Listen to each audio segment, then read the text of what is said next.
অসম গণ পৰিষদৰ ভাতৃ সংগঠন অসম কৃষক পৰিষদৰ আজি কেন্দ্ৰীয় সাধাৰণ সভা।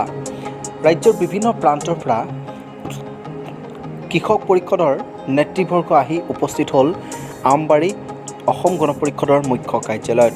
উপস্থিত থাকে অসম গণ পৰিষদৰ সভাপতি তথা কৃষিমন্ত্ৰী অতুল বৰা।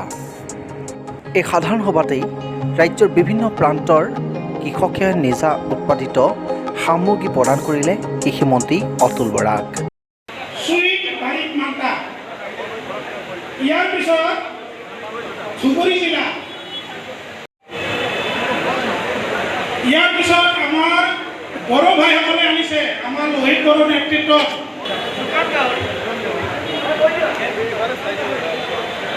আমাৰ মন্ত্ৰী মহোদয়ৰ কাৰণে এইটো বড়ো ভাষাত কয় যে